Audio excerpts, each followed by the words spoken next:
یہ وزیر اعظم اتنا ایکسپوزڈ ہوتا ہے, اس کی سب سے زیادہ تگڑے ڈیسیجن پاکستان کے جتنے لینے ہیں وہ چیف ایگزیکٹو نے لینے ہیں, اور chief executive is the prime minister. تو پرائم منسٹر اتنا ولنریبل ہے کہ اس کی کچھ بھی چیز ریکارڈ ہو جاتی ہے. ملک صاحب یہ جو اب چیزیں سامنے آئی ہیں, جیسے اب آپ نے ابھی یوسف رضا گیلانی صاحب کے اور رحمان ملک صاحب کے حوالے سے بات کی, اور اب یہ حالیہ جو ہوا ہے معاملہ, تو میں تو سمجھتا ہوں کہ یہ بڑا ہی ایک تشویشناک ہے, اور اس پر تو حکومت نے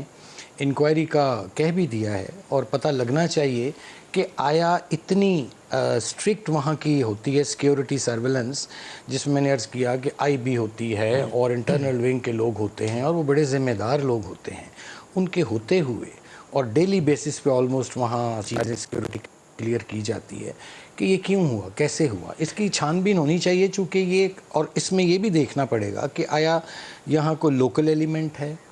اور اگر لوکل ایلیمنٹ ہے تو کیا اس کو کوئی باہر کی کوئی کسی قسم کی اس کو سپورٹ ہے, یا اس کی کوئی. سر یہ انڈیویجول ایکٹ نہیں ہو سکتا, یہ آرگنائزڈ ہے. یہ آپ ذہن میں رکھیے گا, پرائم منسٹر کو ایک انڈیویجول جا کے اس طریقے سے ہیک نہیں کر سکتا, ان کی گفتگو ریکارڈ نہیں کر سکتا. رول آؤٹ کر دیں, میں اس آپشن کو رول آؤٹ کر رہا ہوں. یہ لیکن اس کی تھورلی انویسٹیگیٹ ہونا چاہیے.